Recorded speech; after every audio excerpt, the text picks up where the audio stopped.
Assalamualaikum warahmatullahi wabarakatuh. Halo teman-teman, perkenalkan nama saya Lydia Oktavia dengan nomor induk mahasiswa 206142.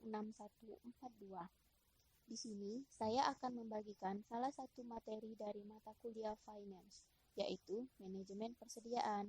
Manajemen persediaan merupakan bagian dari modal kerja yang tertanam dalam bahan baku yang selalu dalam keadaan berputar secara terus-menerus sehingga mengalami perubahan. Macam-macam persediaan. Yang pertama, perusahaan dagang memiliki persediaan barang dagang. Kemudian, perusahaan industri memiliki persediaan bahan baku, persediaan barang dalam proses, persediaan barang jadi.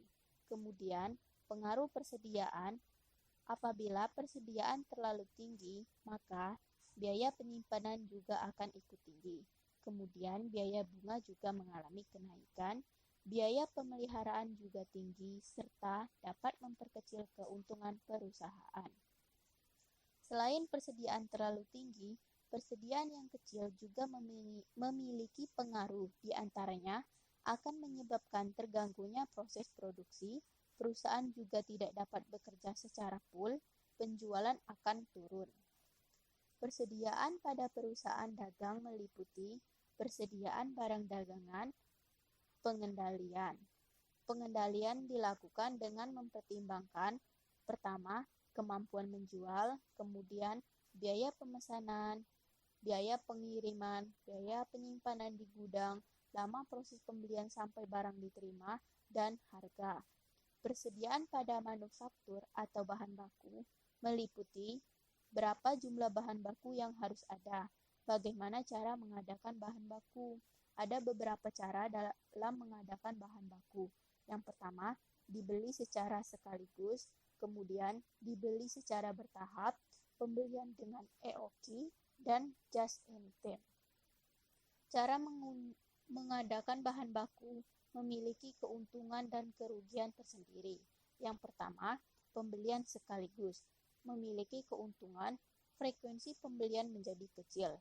Perusahaan tidak khawatir akan kehabisan bahan baku, mempunyai persediaan yang cukup, proses produksi dapat berjalan lancar, dan kerugian dengan metode ini, biaya penyimpanan yang tinggi, perusahaan harus menanggung opportunity cost karena dananya sudah terlanjur dibelikan bahan baku. Kemudian, pembelian dengan cara bertahap mempunyai keuntungan. Pertama, biaya simpanan yang kecil. Dan kerugian dengan metode bertahap, yakni biaya pesan menjadi tinggi dikarenakan pembelian yang dilakukan secara berulang-ulang. Dan ekonomi order quantity, yakni metode yang digunakan untuk menentukan jumlah pembelian bahan baku yang ekonomis. EOQ digunakan perusahaan untuk memperoleh kuantitas barang dengan biaya minimal namun pembelian yang optimal. Adapun dasar penentu dalam EOQ yakni perimbangan antara biaya pesanan dan biaya penyimpanan. EOQ terjadi pada saat biaya pemesanan sama dengan biaya penyimpanan. Yang termasuk ordering cost, pertama, biaya selama proses persiapan, biaya pengiriman pesanan, biaya penerimaan barang, biaya selama proses pembayaran. Dan yang termasuk carrying cost, yaitu biaya sewa gedung, biaya pemeliharaan, biaya untuk menimbang barang, biaya asuransi, serta biaya modal.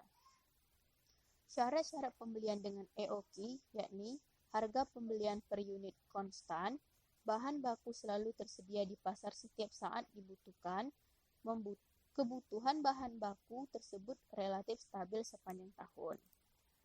Dan EOQ juga mempunyai rumus yakni sebagai berikut. EOQ sama dengan akar dari 2 kali R kali S dibagi P kali L. Baiklah teman-teman, agar lebih mudah dipahami, langsung saja kita ke contoh soal. PT Abdi Guna pada tahun 2021 akan membutuhkan bahan baku sebanyak 480.000 unit.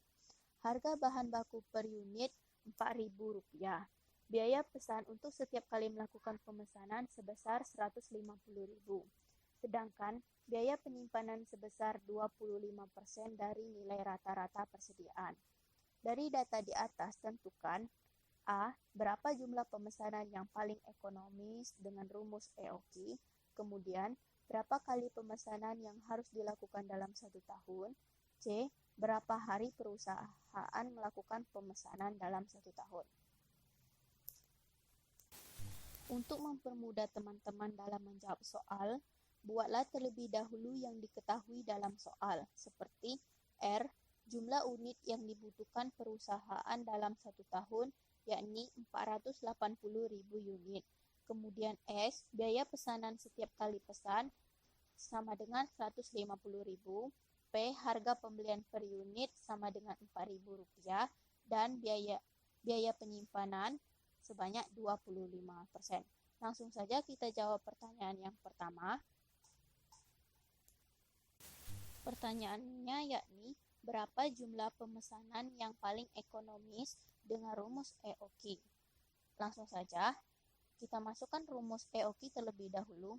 EOQ sama dengan akar dari 2 kali R kali S dibagi P kali L. Sama dengan, kita masukkan angka dari R, P, L, dan S seperti yang sudah diketahui tadi, sama dengan akar 2 kali R sama dengan 480.000 dikali S 150.000 dan dibagi P sama dengan 4.000 dikali L 25%. Untuk teman-teman lebih mudah menjawab soal yang mempunyai persen seperti ini, lebih baik kita rubah dulu persen tersebut menjadi bilangan yang desimal, maka akan menghasilkan 0,25. Kemudian, kita kalikan semua angka yang ada di dalam akar tersebut, maka akan menghasilkan akar 144 miliar dibagi 1000. Kemudian, langsung saja kita bagi, dan hasilnya akar 144 juta. Akar dari 144 juta itu yakni 12.000. Jadi, perusahaan dapat melakukan pemesanan sebanyak 12.000 unit untuk memperoleh hasil yang ekonomis. Kemudian, langsung kita jawab pertanyaan yang B.